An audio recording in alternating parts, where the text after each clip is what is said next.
Hello. Hello, Mark. Good Hey, evening. Mark. How are you? Good.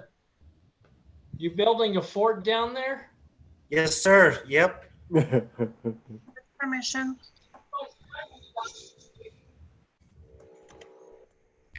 Okay, we're live, just so everybody knows. Okay, thank you. Okay. I don't think that's to code, Mark. It's close. It's close. All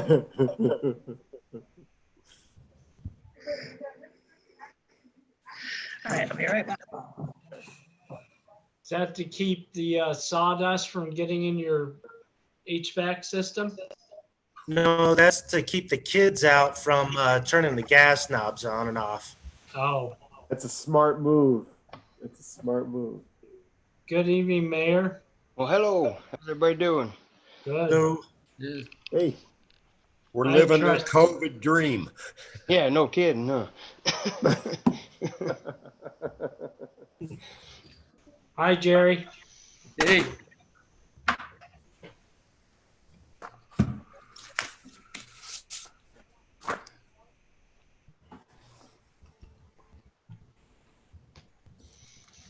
Oh, we're missing Brian, isn't it? yeah.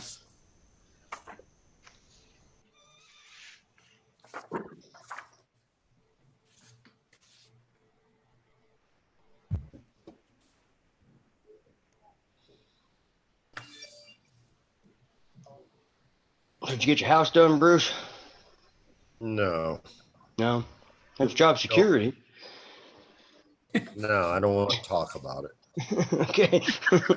I've got two other people breathing on me. That's good to be, in demand, right? I think I work too cheap. Yeah, that's what we always did. Hey, There's Brian. Brian. Right. Hey. All right.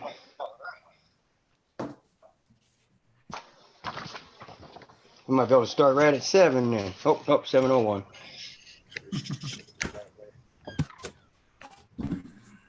Hi, Brianna. Oh, How are you? doing all right. Oh, good. Okay, everybody ready? I hope. Ready. Okay, time is 7:01 p.m., August 12th, 2020, and the Town of Wiggins work session is hereby convened.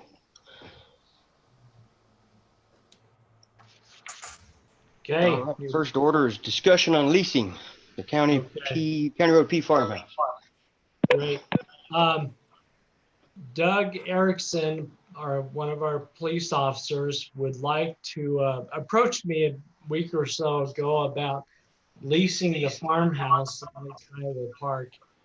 He would like to move into Wiggins, move his family, enroll his kids in school in Wiggins. They haven't been able to find a house that they like, that they would like to rent or to purchase. So he was inquiring if we would consider leasing it to him for about a year or so. What I provided to you is a draft of the lease. It's based on the lease that Jennifer Ferguson had on the house with a couple of changes. I clarified in the section about hazardous materials that small quantities of paint and oil that you might have around a house is not considered a hazardous material. And I clarified that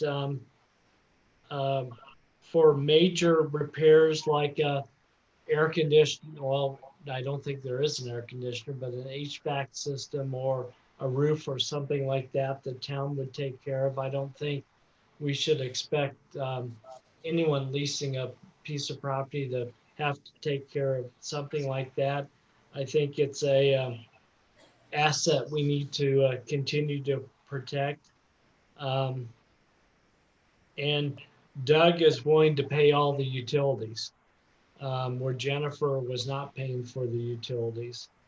And I think that's the right thing to do as well, that whoever's living in it should pay utilities. I know at one time there were, I heard there's discussions about selling the farmhouse. I think, I,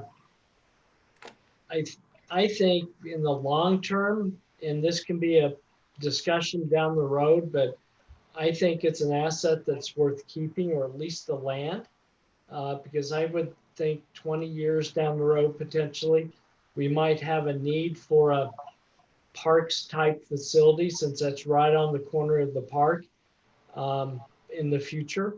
It could also be used as a program area for parks, or maybe a community space down the road.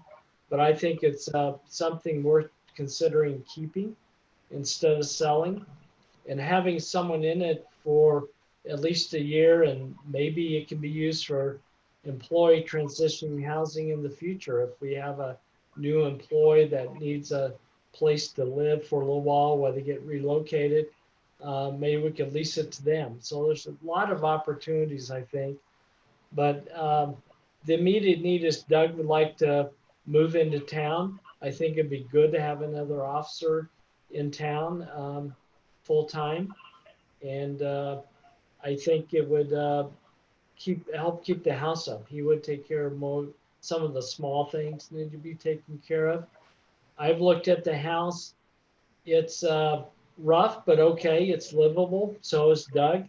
It needs thorough cleaning. And the only thing I noticed that needs to be corrected is the subfloor in both the kitchen and the laundry room seem to be a little spongy to me. I think the underlying support structure is probably fine. Um, Doug is willing to put in the labor to fix the floor, even after they've moved in. I would suggest the town consider buying the materials. In fact, Stan told me we might have some leftover tile from when they redid town hall, that we might be able to use, that was earmarked for the front area, but I think it works just as well with carpet. And Doug is willing. I know I left the rental rate blank. Jennifer was paying $430 a month. Doug is willing to pay $500 a month for it. I think that's a pretty fair price for the shape the house is in. So with that, I'll just see if there's any questions, or if you guys would like to have discussion about it, we're open to that. I did schedule a special meeting after this. If you should desire to lease it, we could take action. But that's purely if you decide that's what you like to do. As far as those hazard materials, I think if they are in a dried out state, and that would be epoxy paint, oil-based paint, latex paint, if they're in a dried out state, I do not think that they are a hazardous waste at that point in time. Right. I agree. I was just trying to attempt that. I think it's okay if there's like a gallon or two of paint for fixing up, touch up something, or if he's got oil to add to cars or things of that nature. Small quantities, I think, are allowable, or I would allow. It's no different than what we've probably all got around our houses. But I think the intent was not to have mass quantities of oil or gas or something of that nature that would be a danger to the surrounding public, or cause a hazardous cleanup once they should leave or something.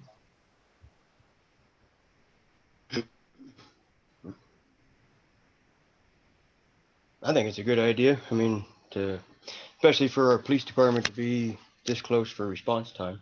We have the chief not too far out of town, and we'd have an officer in town, so I'm for it. Definitely for keeping the property as long as possible too. So. Well, I'm with Jeff too, because the reason why it was going to be sold was because Paul said, I don't want to be in the real estate business. So personally, I think that it would be a good asset for the town to keep, because it basically serves as a place for someone like the police officers that don't have a place to live yet. So it would, it would kind of serve that purpose as well. So I'm with Jeff. I agree. Yeah, I- I'm for it too. Yeah, I don't have a problem with it. I know the big thing when Jennifer was there was the town spent a lot of time doing the maintenance and upkeep on it. So I think that's the big thing. If it's major items that, are protecting our asset, I agree with, but definitely don't want to also spend a lot of time and resources upkeeping it. But I think it's good. Instead of having it sit there, we might as well take care of Doug and then also take care of, the financial side for the town too. So.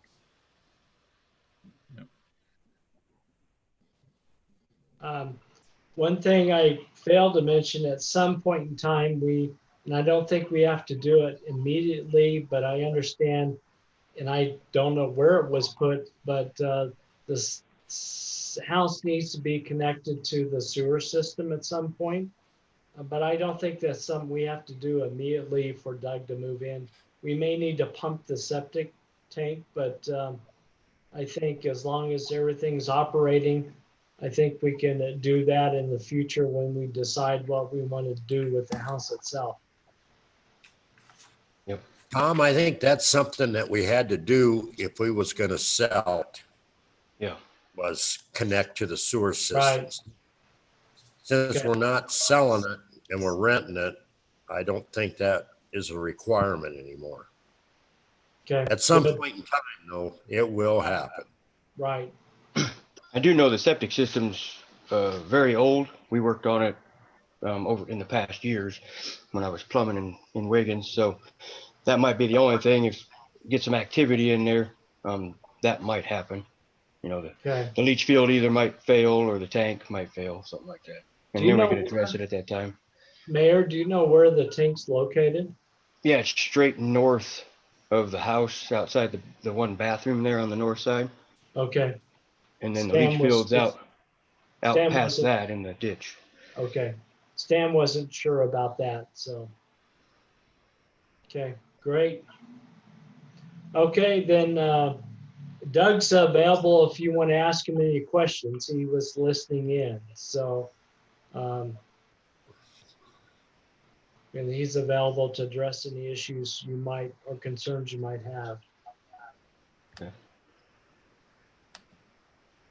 Okay, great. Thank you. You're welcome. All right, discussion on online bill pay options. I provided you a lot of information I know on both Express Bill Pay and what's called Invoice Cloud. They're both systems that are partners with Cassell, our accounting software, finance software. Express Bill Pay has been a partner for quite a while. In fact, I was told they were once located in the same building and then both grew big enough to where they needed to separate. They're out of Provo, Utah.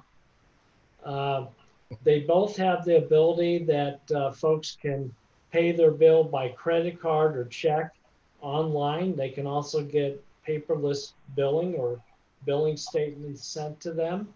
And they directly link to the Cassell software to where the tedious work that Joanne does to enter everything in by hand when the payments come in, that can be done, directly transferred from these programs into Cassell. The major difference I picked up on between the iCloud and Express Bill Pay is iCloud is what is called a true software as a service type software platform, to where when they send out updates, everyone gets it. It's all based in the cloud. They also have some neat features of being able to, one, you can pay your bill by phone. You can also get notifications via phone and email and text.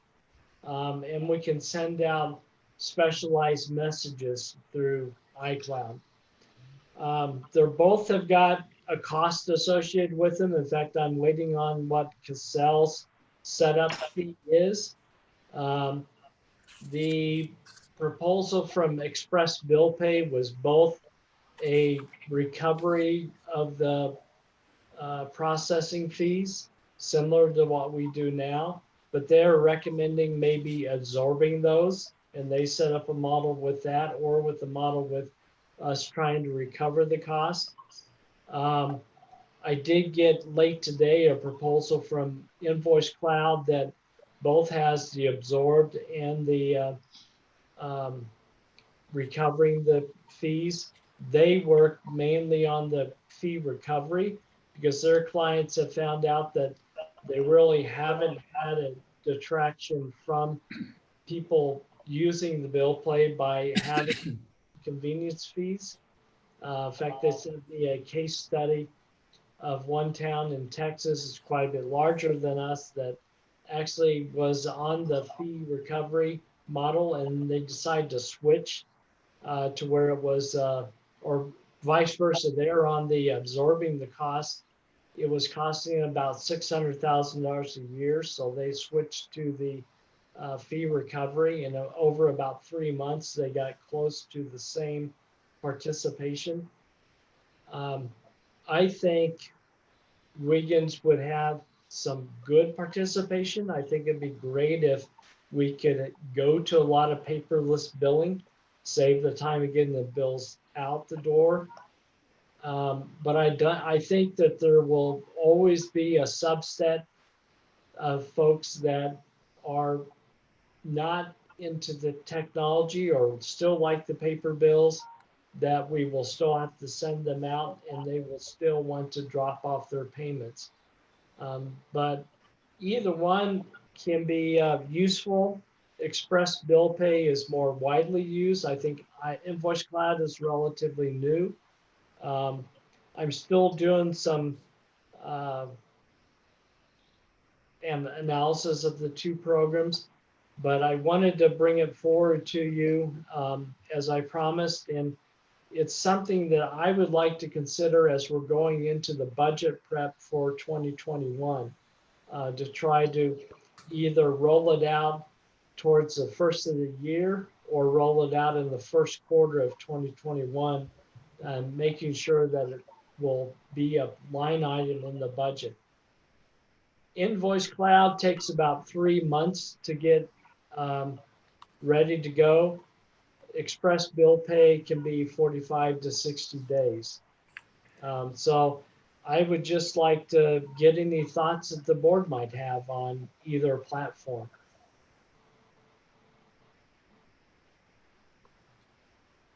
How many people run that?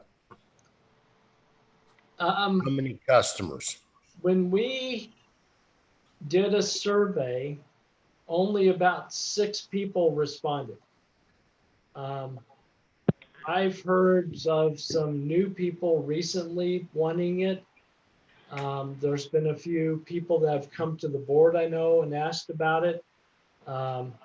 So I can't tell you. Can tell you that we've got 150 to 175 that do pay their bill online. So I think they would participate in it. I also think we might see another increase if we can make it easier for them to do it, like to do scheduled payments or auto pay. But like I said, I think there will always be a subset that won't do it. I think if we can afford to offer it, I think it would be good for the citizens, since I think more and more of them are wanting it. We just may not be hearing from them. I agree with that. I'll be Tom. honest. I'll be honest, Bruce. That I pay my electric bill online, and I pay my all my bills are online. And I'll be honest, I like it, Mm-hmm. and I don't have to write out a check, drive it down, just sit at my desk, pay the bill, and call it a day. So I know I'm one of those people that do that. So, and I didn't get to answer the survey because I didn't know it was there. I never look on the back of that card. Sorry. Yeah, I think that's what happened there. Yeah, I never look at the back of the card. it's the strategy to get the survey response. Oh, sorry, go ahead. Pardon? Oh, okay. I wasn't sure if I was echoing or not. Sorry. Look, I think the strategy to do a survey was maybe misguided on how we did it on the back of like the water bills, because again, it's just like what Pat said.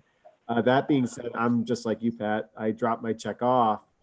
In all reality, I don't want to do that. In fact, I actually don't. I think the only reason why I do that still is I don't have to pay the convenience fee when I go online to pay, because I did pay once online. So when I think about the situation, I think about what we're going to be charging the payer, right? Because we can talk about recouping costs all you want. And so what I was looking for was that information. The only thing I can tell you on this that I liked was I actually liked the what's it called again? The second one, the iCloud. Yeah, I like their fee structure. Here it is. So when I think about someone who wants to do auto pay, because that's really where this discussion comes from, right? Because you can pay your bill online now. In order to make this effective for the town, you're looking at auto pay to make it effective, where, like what Pat said, you're not thinking about it. It just comes out of your account and it's done. The convenience fee for an auto pay setup is a discounted rate on the iCloud at $1.95 a month. They're relying on the fact that regular online payments will help recoup costs. I like that model, right? I'd rather trust that than I think it was like a $4.65 straight up convenience fee is one of the options for a recoup. So I personally would vote for something like that. I know it's early and I know we want to talk about it. I just seem to like that option quite a bit. I agree with you, Tom. I like the pay by phone for those who need it. And this doesn't stop someone from still dropping off a payment. So when a lot of people are utilizing the online method, they're actually going to like this option, especially at a decreased convenience, because I think it's like $3 and something right now to pay on a payment. So I love this. I'm a fan of both actually, but I seem to like the innovativeness and then the fee structure of the iCloud option. That's my take. Well, I feel that if we would offer it, I think then we would get more traffic on it. I mean, people are just like, they're used to going down and paying the bill at town hall. But if we had the option there for most people, I think they would use it. I think it would, like you said, Tom, you'd still have the certain population that would refuse to use it or can't use it because they don't have the technology to do it and don't want to. But I think pretty much all the new people and younger generations, all that's how I pay all my bills now. So, except the water bill.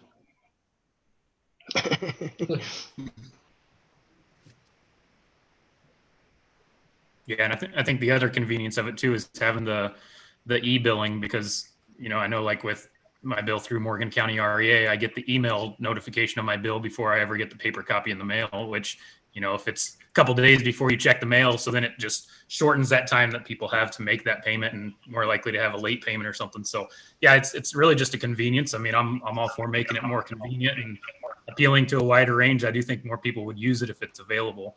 It just, whether it makes sense financially is the big key, but I think it's a good thing to have.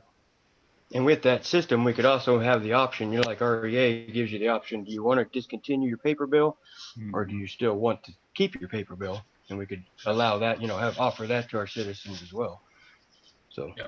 I like to have both. I have both. I have the paper and the email, but I think the goal is not to send out the paper bills, because that takes some time and effort from Jolene. So, but they can print or see their bill with the email that they would get, or a notification from iCloud, and they can see the history of their bill from when we start using this service. So like next year, they'd be able to do an analysis of their their bill after we've had the program for a year. So they can do some research back. Yep. Now, see, I'm on the other side of the fence. I like the convenience and so forth. But in business, handling credit card fees or any type of service like this is a pain in the neck, especially when you got to audit it. You got to babysit this operation. Are you ready for that, Tom? The beauty about iCloud is they do all that for us. Will they? Yes, that's part of their fee for doing the program. So that's part of what we're paying them for, is to take care of that. I don't want to do it. No. It's time consuming. Yes. So if a guy still wanted to pay by check, you'd have to go into town hall and find out what your bill is and write them a check. No, they would still get a paper bill. They could call. If they signed up, they could look at their bill online and still drop a check off, or they could pay their bill via electronic check through the through the iCloud or Express Bill Pay, or they could drop it off. As long as I can drop off a check, which is called a paper trail, I don't have a problem. Okay, great. Yeah, I think the other convenience too, which has been the main concern of the individuals that have expressed the interest in it, is that they're out of town for periods of a time. So if they don't get their card in the mail, they don't know how much their bill is, and they're having to try to call or remember. So, I mean, obviously you're catering to a small population as well, but at the same time, it would be nice to have that flexibility for people that don't get their mail every day. Right.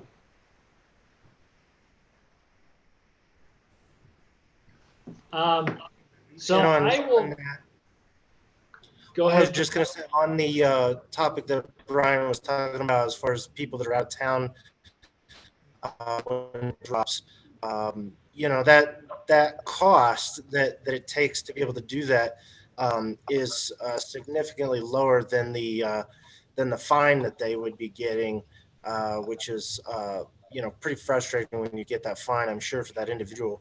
But to have to just pay that smaller fee to get that service, I think, is probably beneficial. Good point. If the board is okay with this, is I will continue to look into this a little bit more and run the numbers and get some additional information from Cassell and include this in the budget discussions coming up in the coming months. Would that be okay? And plan for a potential rollout here at the first year or the first quarter of 2021. Yep, I'm good with it. That's fine. Sounds like a good plan. Okay. All right. Thank you very much. Welcome.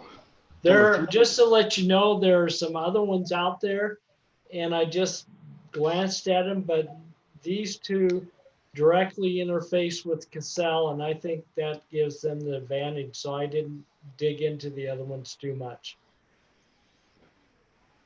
Thanks, Tom. Okay, thank you. Number 3 is discussion on ordinance rewrite. I'm going to let Miss Hope take this one. She and Doug have been the primary folks behind this. It is an attempt to, and we haven't gone through all the details with Melinda yet. She'll have to take a look at it, but it's our attempt to try to make our existing ordinances easier to use for both us and the public, and eventually go towards codifying all the ordinances so they're all in one place and we're not having to refer back to older ordinances that may have been changed by our new ordinance. So it's their attempt to try to combine things and make it easier. So with that, I'll turn it over to Hope. Good evening. So Tom is right. One of the reasons why we wanted to attack it, and one of the reasons why we were recommended by Melinda, the town's attorney, to go ahead and basically not really start over, but kind of start over in the format. Like Tom said, the nuisance ordinance being one of them, where ordinances in the past, established the ordinance, and then 5 years later, one tiny little section changed, and instead of repeating the whole entire ordinance, they just changed the way ordinances are designed.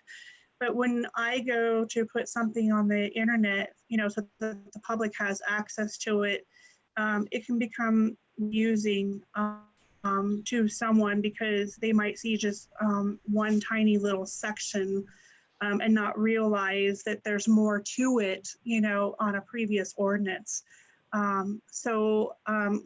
What you guys have in front of you is basically our mini version of codification. It's basically formatting it so that it's more user-friendly for us at the time, until we go through the formal codification process. It is also more user-friendly for if you guys decide to pass this, then we can put it online and it becomes user-friendly to those that are actually looking for an ordinance, to nuisance abatements, fireworks. When 4th of July comes around, hey, I want to know exactly what it says. We can say, hey, it's on our website. You can get a copy of it yourself, without having to pay for a records release or anything like that. The board basically last May expressed concern in regards to the beautification of the town, and that's what kind of brought on, you make it more user-friendly for the police department, so they're not spending hours which section a homeowner or a tenant is not doing in regards to the ordinance. We brought it to the board's attention in June, kind of, what you guys were looking for, just a very small sample. These were the ordinances that we were looking at, such as, Yuma is a very primary one that we were looking at. They've done a very nice job of their layout and the way that they have kind of attacked just about every angle. We also Keensburg, Kersey, Hoxton, and then of course, here, and why not learn from a bigger community? And so we also looked at Greeley. Some of these towns have already gone through the codification process. So if you go on their website, you can see how easy it is to kind of find a chapter as to, what you're looking for, and then be able to go directly to, weeds and the abatement process, or fireworks, or alarm systems, whatever. This particular section, we're calling it the health and safety section. I want to first address the numbering system. So when you guys are looking at it, you probably noticed that chapter 8.10, this chapter,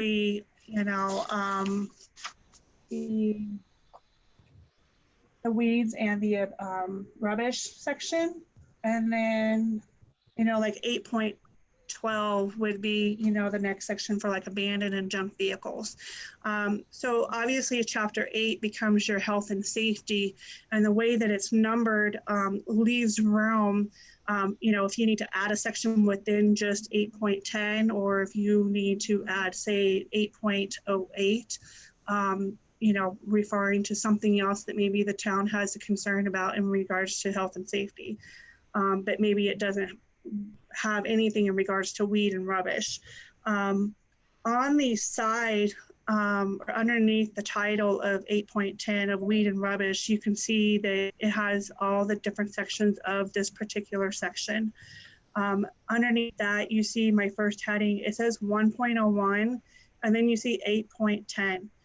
The 101 is the format that I already established in the Word document for the Land Development Code. And so I just went ahead and used it because that one is already online, for our town.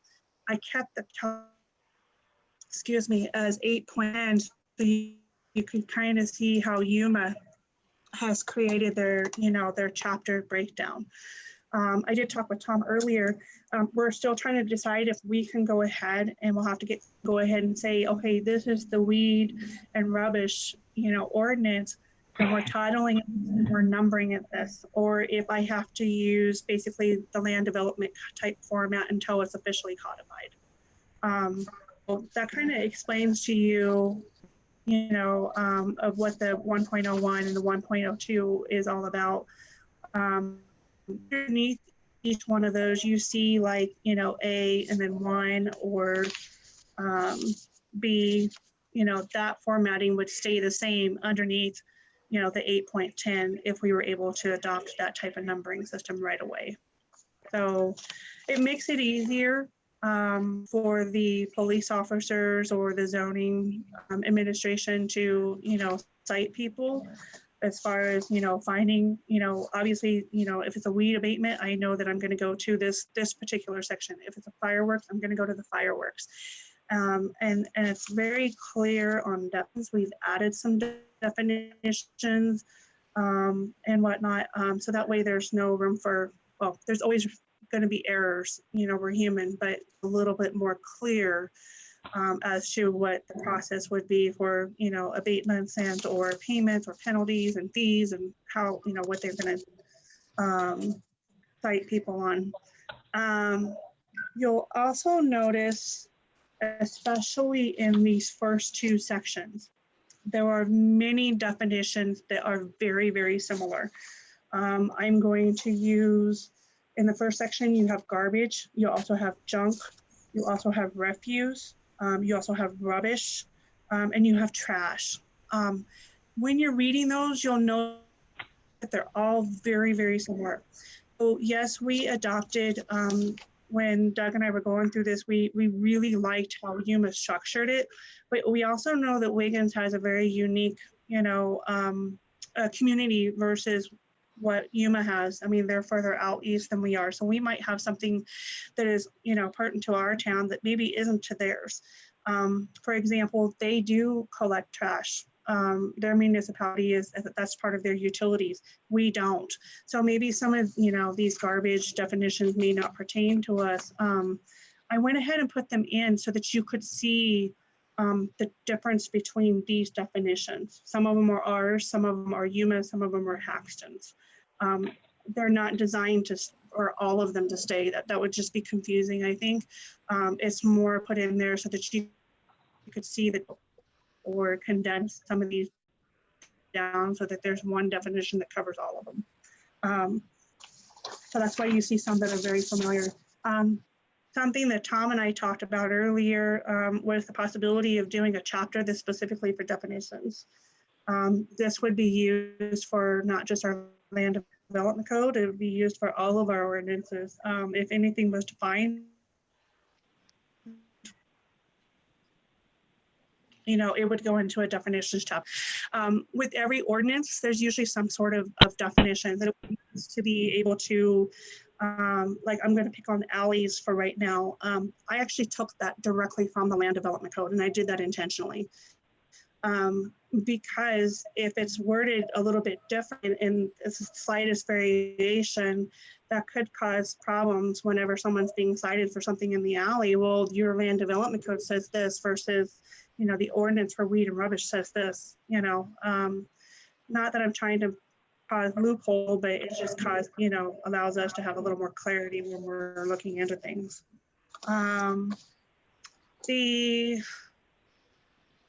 What the staff is proposing basically is to, in addition to rewriting the ordinance in this fashion,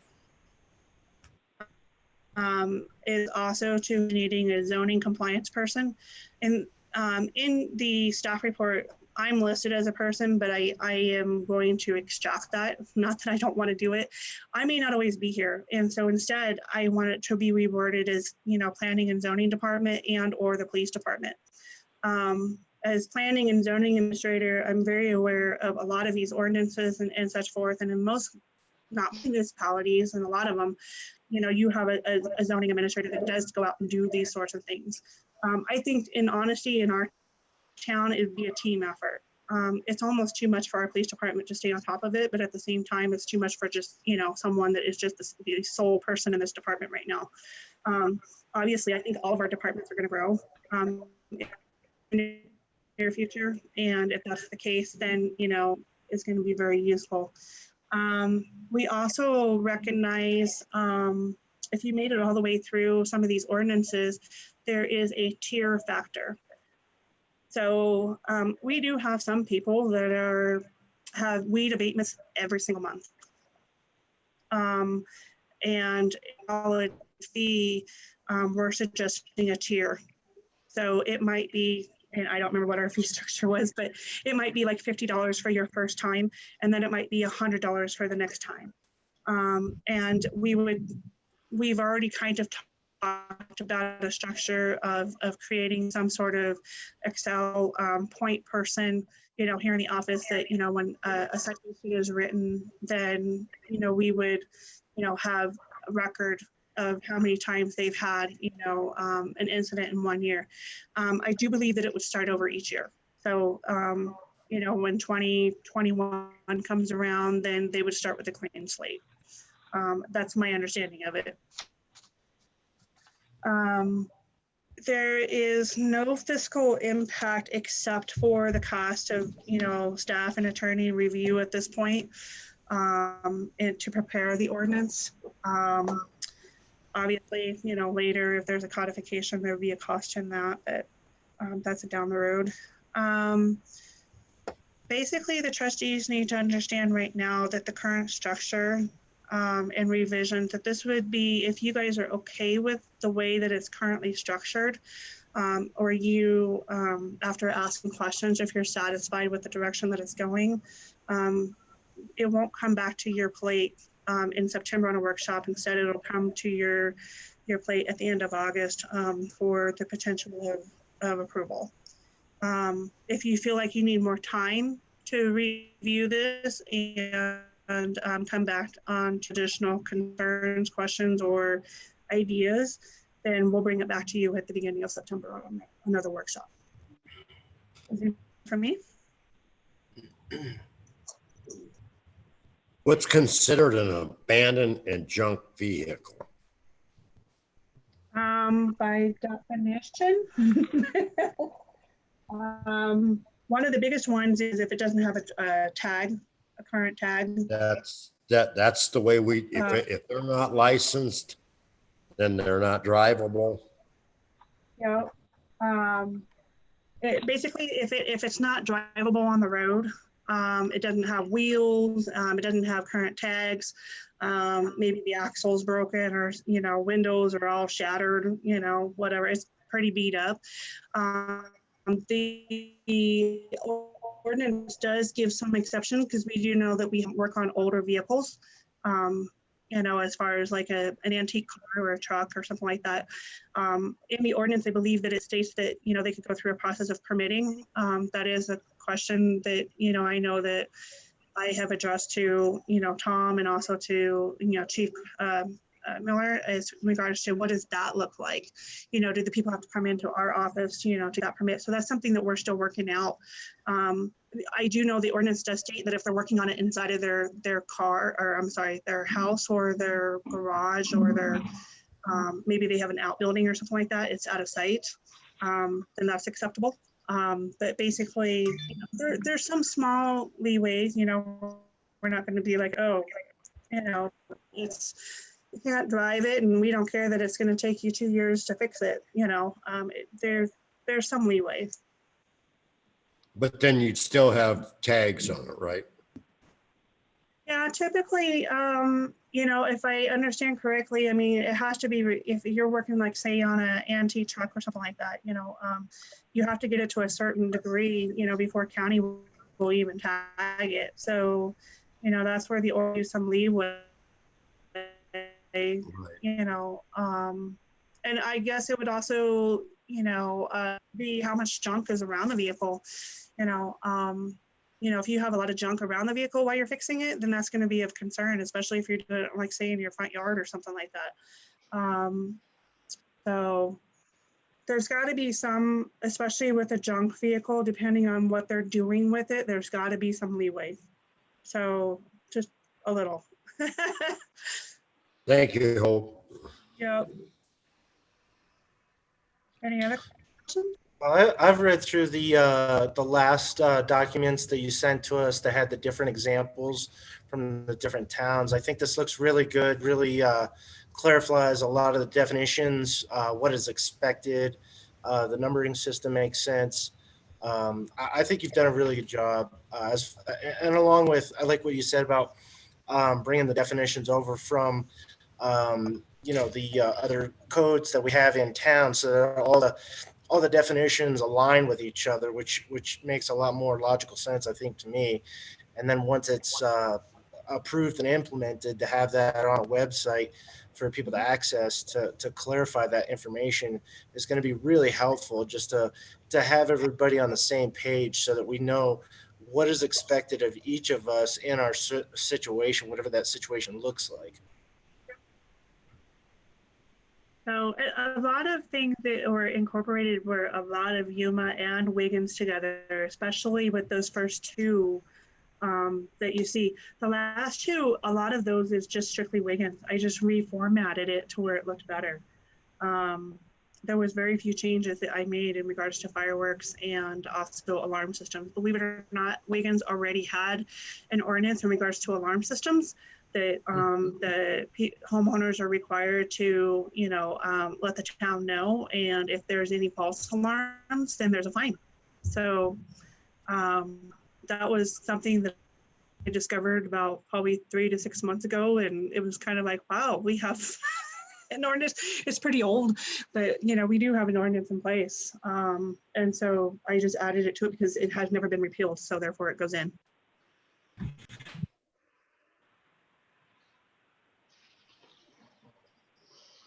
I definitely like the format, so I'm gonna have a little more time since we're not gonna bring it back till you in said what, September, you thought maybe? That's up to the board. If you guys would like more additional time to review it, to address concerns or to, ideas maybe that you've thought of, but you're not sure how to, place it in there, and you need to, contact staff or whatever or let Tom know how, what we need to incorporate in. Then we can certainly bring it back to the September work session versus the October 26th regular meeting for approval. So if you guys are basically fine with the direction that it's going, then we will basically kind of consolidate those definitions, so that we don't have so many of them that are extremely similar, and, fix a few other areas that we saw, and then we would bring it to your guys' attention at the end of August for potential approval. Okay. I'm gonna take a look. Me personally, I'm gonna go through more of the ordinances, just see what. Okay. I think I found a couple things that I'd like to maybe disclose, like when it's in the fireworks, we don't have anything for like model rockets. That's kind of defined as a rocket in there. And I think that would be detrimental to our young people if we could exclude model rockets, as long as they don't, flare out and have fireworks attached to them. We need to put that in there so you can launch a model rocket in town. Gotcha. So. Okay. All right. We can But I can- definitely bring go it ahead. back for additional discussion at the September work session, and plan on hopefully adopting it at the end of September. That's fine with staff, and it gives us some chance to refine it a little bit as well. Mm-hmm. It gives us the time that we need as well to go to Melinda and fine tune anything that verbiage wise. Okay. So then once you decide to fine tune things, I'm assuming that the places in the different sections that have different town names will be corrected to the town of Wiggins. I hope I caught most of them. However, I do know that I copied and pasted their format to begin with. So hopefully I changed city, because they're city of Yuma versus we're town of Wiggins. So hopefully anything that says city was changed to town. referring to the town of Wiggins, and obviously, any references to Yuma would have been Wiggins, but you can only read it so many times, so hopefully Right, yeah, we'll I catch all did of them. see Yuma in there a few times, so I don't know if you can Control F and find them more, but maybe try that. Any other thoughts or comments for staff?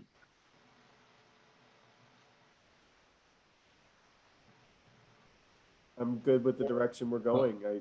I would agree. This is a hard one for me because it's not like I've been taking terribly many looks at stuff like this in the past. Like, I mean, I agree with Jeff. Kind of taking a little bit more time to sift through this would probably help me out a little bit. Okay. Yeah. So I'm good with the direction we're going. Yeah. Like I said, I like the direction. I just want a little more time to review the ordinances. So That's great. That's great. Okay, Thanks, great. Hope. You're welcome. yeah, thanks for your hard work. Yeah. Okay, item 4 is discussion on 2021 budget priorities. Okay, great. Thank you. Really want to hear from each of you a couple of things. What you think are priorities. I've got a running list. I think it grows every week. And then also what you have liked about the budget preparation in the past and what you have not liked about the budget preparation in the past, so that if there are ways that we can look at doing things a little differently, well, I definitely want to look at them. If there are things that you would like that maybe I can't do for some reason, I'll tell you that. So, but I don't have a set way of doing it. I think there's some methods that I'm going to use. One of them's like priority-based budgeting. I want to make sure our priorities are budgeted appropriately, and we may have a ranking of priorities. But just wanted to have your input before I get started down the path and start scheduling some work sessions just to talk about the budget.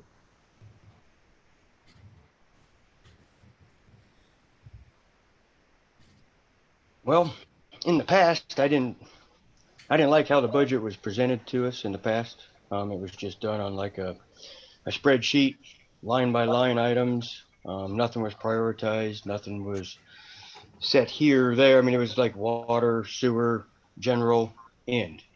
So if we could do something that would put our priorities first and then base it off of that, then we can find out what's remaining in our budget and what we can tackle from there. So. Okay.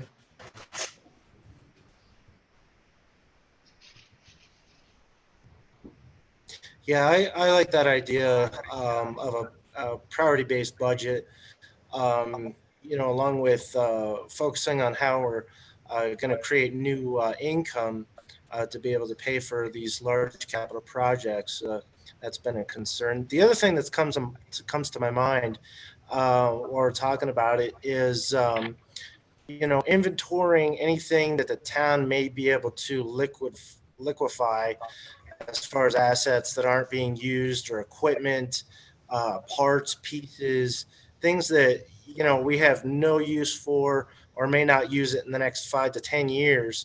I don't know if that's a job for yourself or not, but we may have some piece of equipment like a UTV or generator, something that's sitting on a field where, if we're expecting the town to clean up and not have a bunch of stuff laying around like snowplows that don't do anything, perhaps our town could also kind of lead by example, also try to get some cash from some of those items to be able to fund other things through that priority-based budgeting. Okay. I think we have quite a bit of equipment over at the sewer pond that hasn't moved in a long time. So Yeah. I do know that we got it from the state, in the the auctions or whatever. And don't we have to keep that for like 5 years, Tom? I'd have to look at that. I do know that one lot that Paul had purchased, he actually sold something out of it and almost paid for what he'd actually put out for all the equipment. I Yeah. would say I agree with you that there are some equipment in Stanwood as well that we need to get rid of. And as things free up and get a little bit less busy, it's one thing that we want to tackle and just list on auction and get rid of it, because someone will buy someone else's junk. Yeah. So Okay.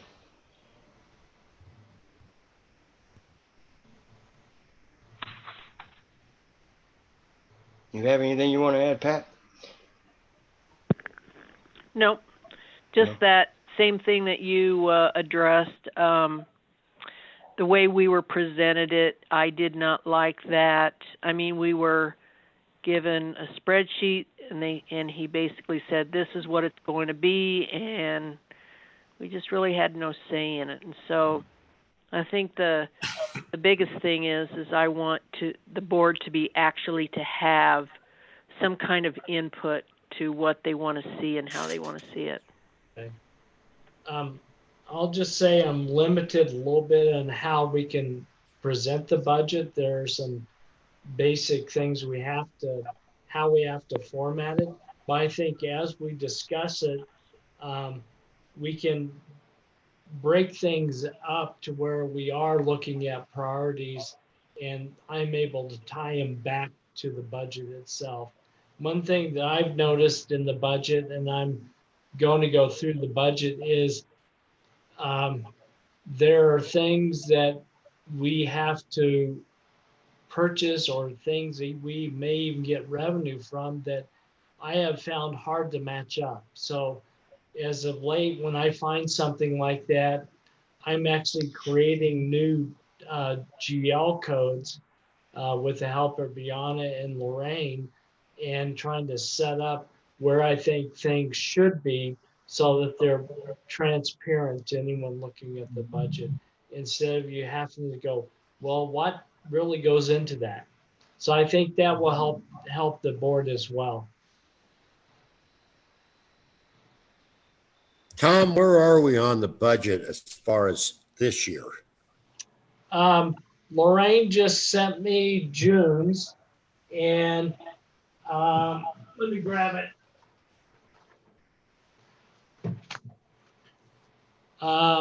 Overall,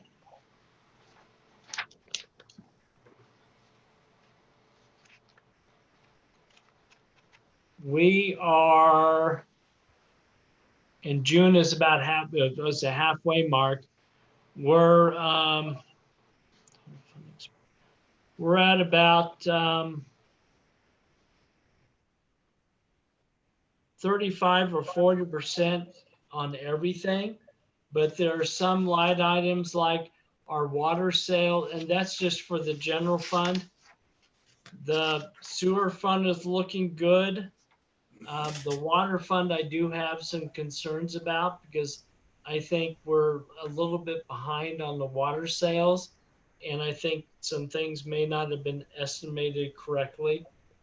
So that's where I'm going to pay more attention to. But we're not, I didn't see anything just way out of whack. So when we have the next, next regular meeting, I'm going to ask Lorraine if we can also get the July numbers as well.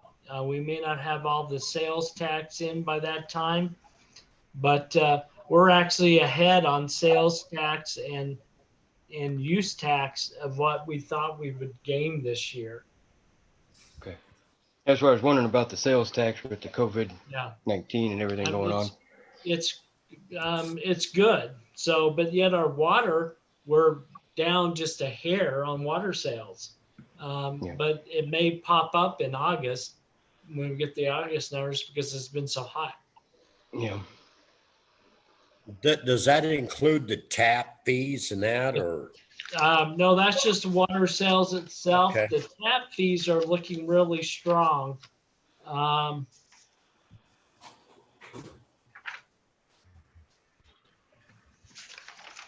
Yeah, Tom. I think about July. If you only have the numbers through June, then I think July and August alone might help us from a water perspective because those are probably the two most expensive months of the year when you think Right. about water needs. I can explain that from my own water bill, Yeah. but like I would have right. So I mean, hopefully that we make up ground because naturally July, August, maybe even September, those numbers. Right. It has been a dry year. Incrementally speaking, like I'm probably about $50 more, maybe more than that, more expensive than it was like earlier in the year, and so we'll see Right. where that goes. The Trustee Miller, the tap fees we're at 90% of what was budgeted. Wow. So Good. that's good. And then our bulk water sales are, where'd they go?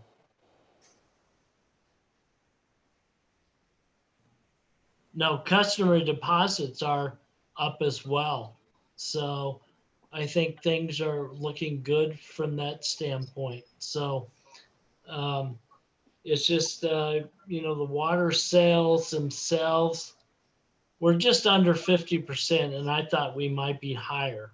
So, but it shows that people are paying their bills. Every month when I talk to Joanne, she just has a few that are delinquent, but most people are coming through and paying their bills. The water sale is kind of a catch-22 because, like to see the revenue coming in for the water sales, but at the same time, water conservation should definitely be on the minds of every citizen of Colorado. So Correct. it's hard to say, So I guess that's where our water study and water rate studies come in. Yes, Thanks, Tom. you're welcome.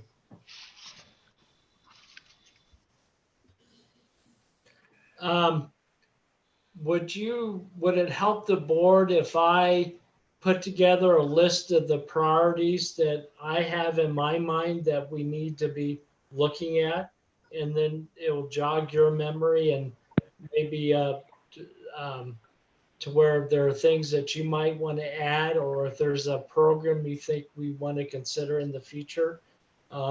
Those are all things that I like to have in the back of my mind as far as if we do have some revenue that we can do something that maybe we haven't done in the past. There are certain things that I consider our core functions that, like the water and wastewater, those are always going to be priorities that we need to keep up with those. Snow plowing is another one. So just trying to put that list together of our core services and the priorities. Yeah, right now in my mind is storm drainage. Let's get the storm drainage also as a priority for me.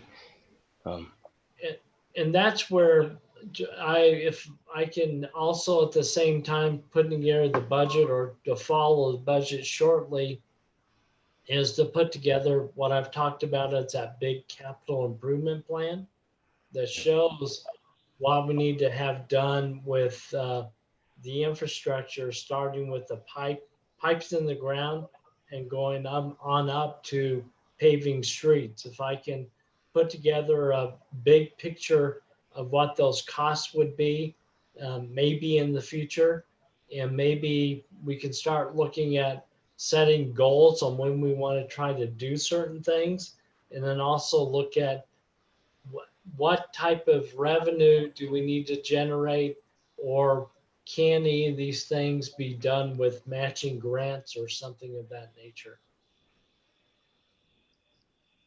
That'll work. Yeah, I like that. Mm-hmm.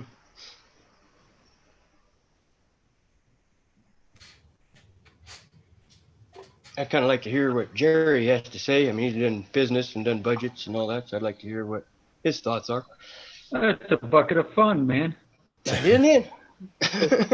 Yeah. You know what your expenses are. You just hope you got some revenue coming. Yeah. Yeah.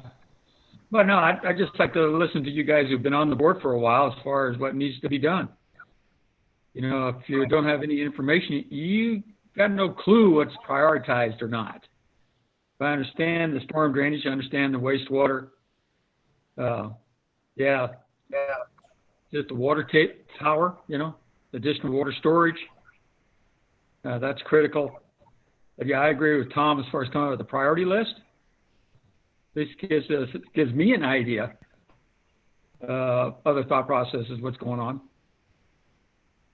what needs to be done. Yep. And maybe that priority list help jog everybody's memory too of Right. what they want to see as well. So. Okay. And Go ahead, Brian.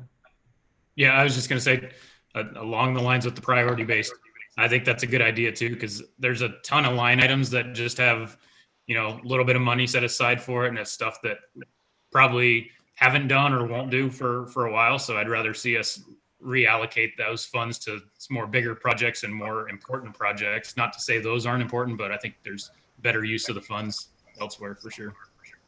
Okay. So, I understand doing budgets.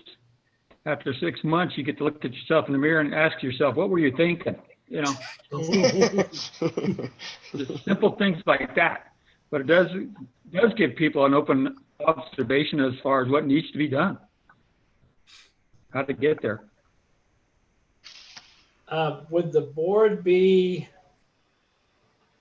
amenable to maybe in September if we had a morning retreat, say on a Saturday or something, where we kind of went through some of the budget items? Or would you rather dedicate a work session to it?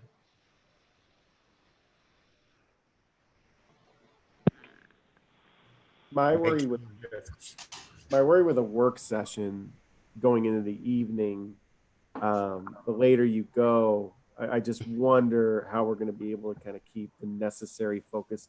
I know with COVID, it's made it kind of difficult, but I would be in favor of I mean, Saturday morning would probably work for me just fine. I don't know about everybody else, but I like the idea of a retreat. It's something that I think I wish I had when I was on the board 5 years ago, to have an actual retreat where our main focus was that, with no other realistic interruptions, clear minds, stuff in front of us, and try and get stuff done with all the energy we got. You know what, David? That sounds like a good winner, because back when I was on the board some time ago, long time ago, that's how we met, was on a Saturday. And we got together and we just brought in potluck for lunch. But the thing of it is we actually got to go through each and every category. And to me, it seemed more beneficial. And the reason why I don't want to do it on a work session in the evening is because, you know, we're tired. And those tend to get a little lengthy. And then you get glazed eyes, and then you're like, oh, I don't care. Yeah, go ahead, put it on there. So I think you're more focused, right, on a Saturday than you would be at night. I mean, I know how I am sometimes. So I would go with the Saturday. Same here. Same here. I'll start looking at dates, and what I'd like to do is be far enough along in the budget to where it's more of a presentation and discussion, and we've got some real numbers to take a look at, and there are certain things that I can point out that we're trying to accomplish with the budget, and have you comment on that, disagree or agree, or throw out new ideas. Sounds good. Yeah, I like it. Yep. Okay. If you think of anything, send me an email or a text or call me. So I need to start getting hot and heavy on the budget, and trying to really look at making it work for all of us. Good luck.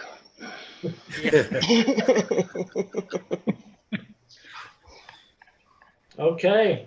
Okay. Thank you. Item 5 is other items or updates. I've got one update. I did talk to Trent Kerr today with the school district. He has secured getting his signs made, or getting the signs made that we need. So Stan and the police chief are getting together tomorrow to finalize the list, and we're going to send that to Trent. He's also going to inquire if his supplier can provide poles, or if that's something we may need to supply, or if they can go on some existing poles. You'll probably notice that most of the crosswalks have been striped. So that's good. We got a new striping machine, which makes it a lot easier to get it done. And we could also, we're looking at potentially striping parking areas along Main Street to make it a little bit more, look more like a Main Street. And we could also do our parking lot that way. So this machine is really helpful in that standpoint. The Chief Miller has contacted the sheriff. He has been out of town, but Chief Miller is going to talk with him later today or tomorrow morning. I think the sheriff needs to run up the commissioner flagpole and to make sure that they agree with what we're doing. I don't anticipate any issues with that. I've already talked to the road and bridge supervisor, and he likes the idea. And the sheriff suggested that in the past they've had some conversations with the highway patrol. So I've asked Chief Miller to reach out to the highway patrol so that we can already have that taken care of. And we're trying to figure out when the Board of Commissioners are going to meet again and can they take action on it. So things are starting to come together. So I'm confident that fairly soon we're going to have the safety zones up that we think need to be there for the kids. Excellent. That's good news. Real good news. The other update I've got is I've been looking at the job description and an ad for a person to come in for Brianna's place. I won't say replace her because it's hard to replace bodies, but someone that would come in for that. And so I will be putting that together. And my thought is to advertise it on our website, advertise it on CML, in the paper in Fort Morgan, and then look at things like LinkedIn and Indeed as well to try to cast a wide net. And I've looked at some of the past job descriptions and ads. I think one of the job descriptions I found back to 2016 is pretty comprehensive and good. And then with the ad, I want to make it a little bit more attractive to why someone might want to relocate to Wiggins.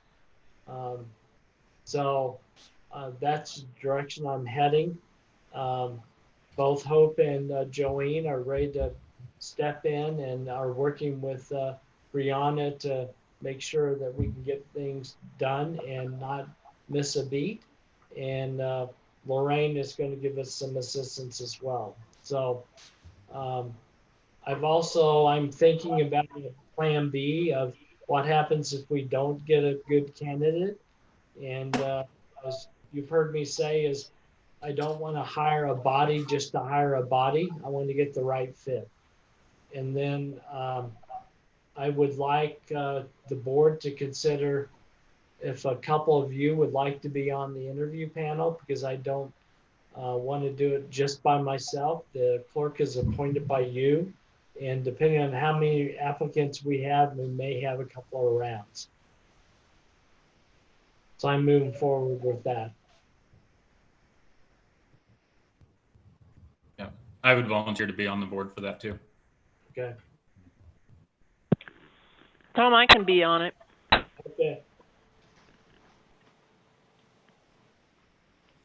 And as I get the advertisement and the job description finalized, I will send it out to you, and you could just send me back any comments individually.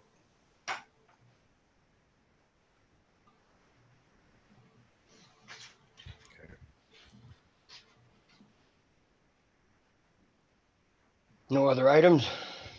Anybody got any other items?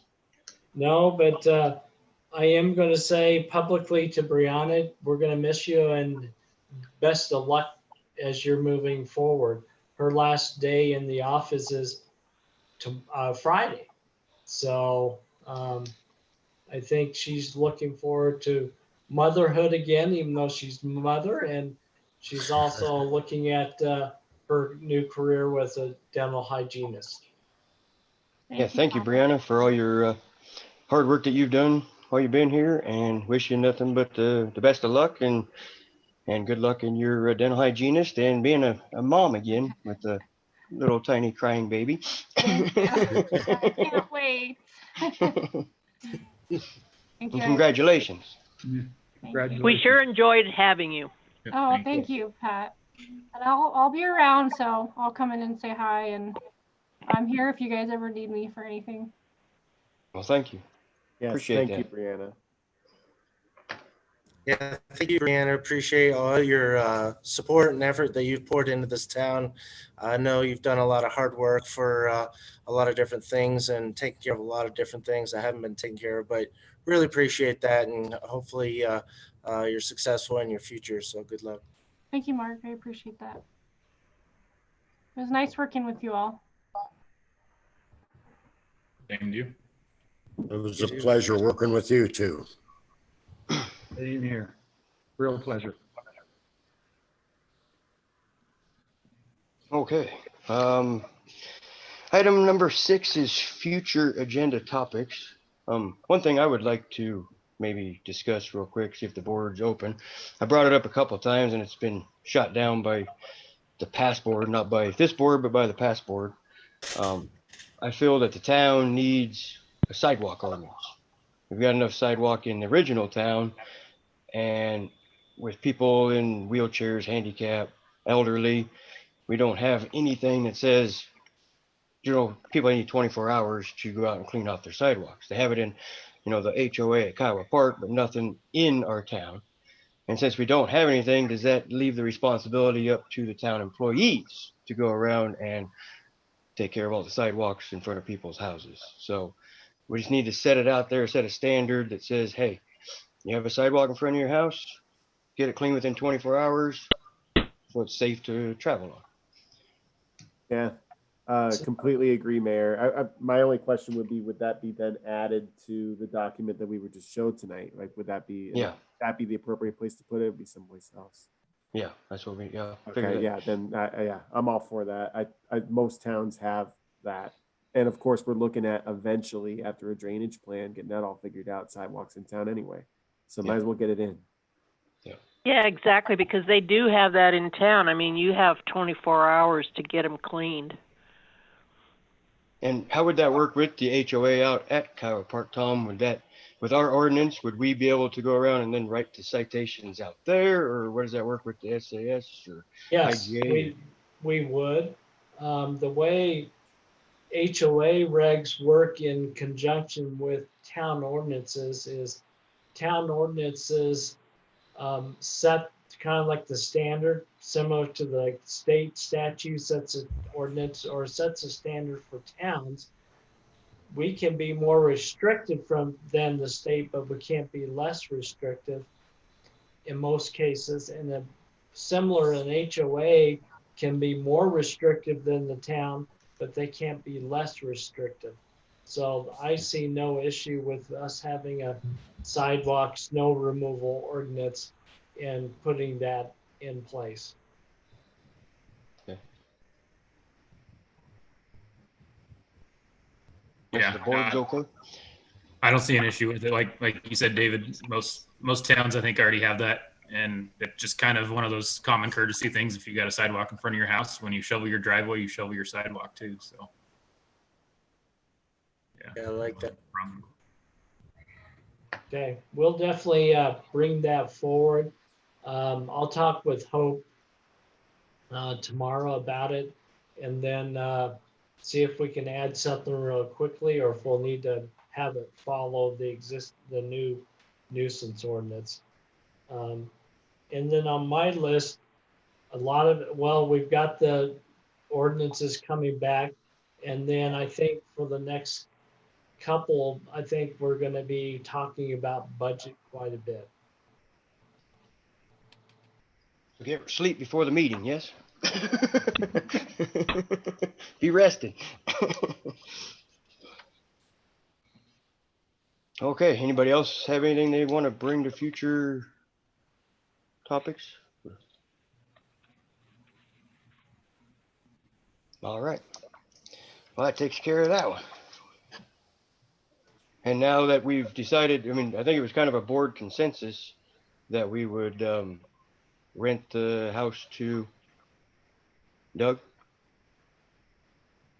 Right? Yeah. So then we could convene our special meeting to. Yes. Okay. All right. Well, we'll adjourn this one. Time is 8:19. The Town of Wiggins agenda, or sorry, Town of Wiggins work session is hereby adjourned. You want to take need a 10-minute break, Bruce? No, You let's keep bet. going. Yeah, don't we only have to do that? Eyes are getting glazed. Okay, we'll just It's gonna take what, 5-10 minutes tops. That's it. 5 Promise? minutes. Okay. Hey, Pat, Yeah. All right. go for it. Okay, that's time is 8:20 p.m. August 12th, 2020, and the Town of Wiggins special board meeting is hereby called to order. Okay, now let's do the Pledge of Allegiance. Well, wait a minute. I think we lost Mark. Lost Mark. We lost Mark. He hit the wrong button.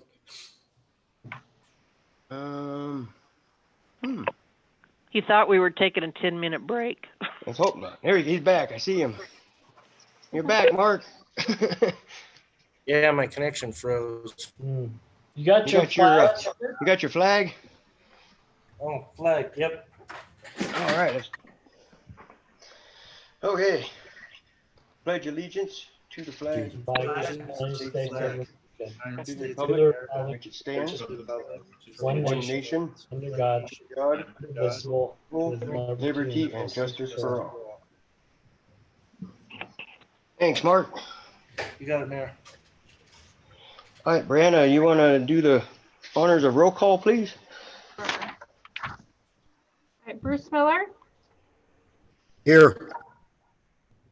David Erpsman, Here. Brian Flax, here. Jerry Schwint, Here. Mark Strickland, Here. Pat Musgrave, Here. Mayor Jeff Palmer. Here. Thank you. All right, next item is approval of the agenda. I make a motion that we approve the agenda for the special meeting as written. Second. All right, motion's been made and seconded to approve the agenda as written. Brianna, please. Bruce Miller, Yes. David Erpsman, Yes. Brian Flax, Yes. Jerry Schwint, Yes. Mark Strickland, Yes. Pat Musgrave, Yes. Mayor Jeff Palmer. Yes. Thanks, Brianna. Agenda approved. Okay, item 2 is consideration of resolution number 28-2020, approving employee housing agreement. Okay. This is a contract that we had just talked about in the work session, but I will make the change to have the lease at the level of $500 a month. I have had Melinda take a look at it, and she said she was okay with the contents and the format. Again, this is leasing the farmhouse at County Road P to Doug Erickson, who is one of our police officers. He has a desire to live in Wiggins full time and move his family here and have his kids go to school at Wiggins. He has taken a look at the contract as well, the agreement, and didn't raise any issues to me. He's taken a look at the house and thinks that they can make it work. It's going to take some work to put it in pure living condition, but with the exception of maybe needing the town to help out with some materials for shoring up some floors in a couple places. We think everything is in operating condition, and we may also need to have the septic looked at. But overall, our first initial look at it is the house can be made livable with just a little bit of elbow grease.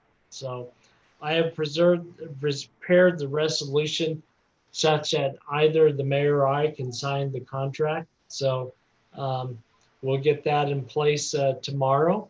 And Doug wants to is anxious to get in. And again, I think he is still, no, he left. I was going to say, but he and I will be talking tomorrow morning about it. So with that, I will leave it, just ask the board if they've got any questions in addition, or if they wish any changes in the resolution. When you mentioned the septic, Tom, it might not be a bad idea, even if the tank's not that full, you know, when Stan finds the tank, just to get it pumped, Right, cleaned out, and that would give him a little bit of, you know, some reserve there before he starts affecting the leach field. right, okay.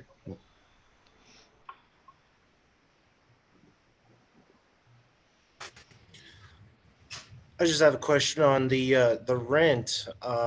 Since we have other property that's being used for this kind of the same purpose, is that negotiable for the board? It's up to the board. The difference is where Chief Miller is living, it's part of his compensation package. So he's not paying rent. I think Jennifer started out that way, and then when she was promoted, it went to rent. And Doug has agreed that he thinks $500 is pretty justified for the size of house and the shape that it's in. I would agree with that. Yep. I don't think it's worth any more than $500 a month. Well, and on top of that, I mean, Doug's with a police officer, he's going to be putting in work that he's not necessarily getting compensated for, you know, with being salary, and, you know, officers do all kinds of nighttime work, long shifts. So, I mean, I think it's fair for him. I really do. No, and I agree. Yeah.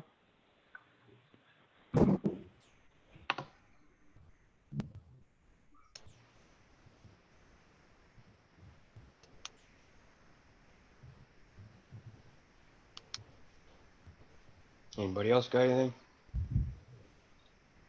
Trustee Strickland, does that answer your question? Yeah, I just wanted to bring it up to see if anybody else had any thoughts or wants to change any portion of that.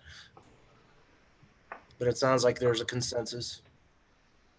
Yeah, I mean, I get where you're coming from. I definitely don't think it's market rate by any means. But I think for the condition of it and with it being an employee, I mean, I don't have an issue with the $500 a month. No, I don't either. And having the additional resource of a law officer close by. That's a good benefit to have. Yeah. Saves having to take a police car out of our area for him to go travel home to, because he's from Yuma, correct? And I know he stays here. Right. He stays here and leaves his car, his police vehicle here when he's going home to his wife. But believe she works in Akron, and she'll continue to work there for the time being. But they wanted to bring their kids here. Yeah. Well, to me, it brings the family together, and that's going Right. to help his morale just all together right there, having his Right. family right here. So. Yes, I can attest to that. Yeah. Yeah.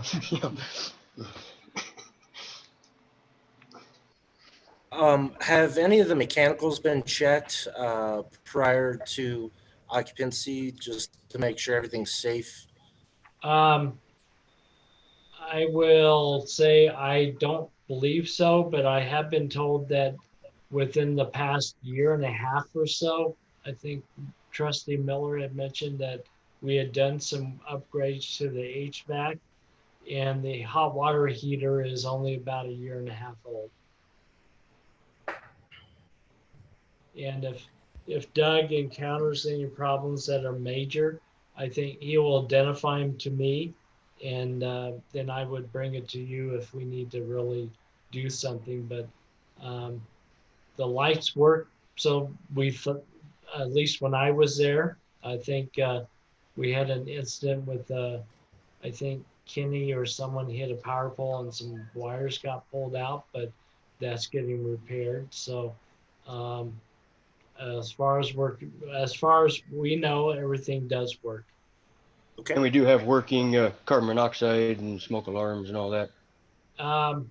There are a couple that I saw in there, and if we need to replenish or replace them, we can certainly do that inexpensively at the hardware store. So. Okay.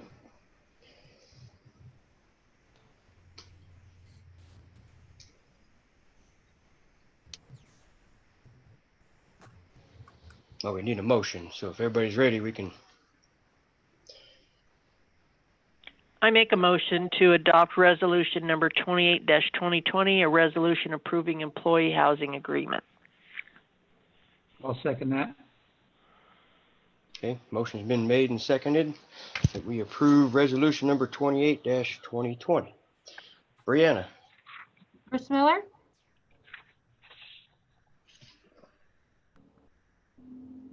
Bruce Miller, He's got his You're on mute, Bruce. I think he froze. I think he's frozen. You gotta unmute it, Bruce. Tell him to do sign language. Raise your right hand. Yeah, raise your right hand. him. So pretty frozen. Yeah, it is. At least he's smiling. That's probably. There, he's back. Hi, Bruce. Yeah, can you hear me? Can Yeah. you now? Yes. All I right. think he was boating. I don't have a clue. All right. David Erbson, Yes. Brian Flax, Yes. Jerry Schwint, Yes. Mark Strickland, Yes. Pat Musgrave, Yes. and Mayor Jeff Palmer. Yes. All right. All right, motion or resolution number 28-2020 approving employee housing agreement hereby approved. Great. Thank you, and I'm sure Doug will appreciate it. Yeah, I bet he will too. Congratulations to him too. And good luck, and he's got some work ahead of him now. Yeah. Okay, nothing else. We will adjourn. All right. Thank Right. you all. Thank you, Tom. You, Tom. All right. Take care. Bye. Bye. Time's 8:32, meeting's adjourned. Oh, yeah. We got that in there. Have a good night, everybody. Good night. everybody. Thank you.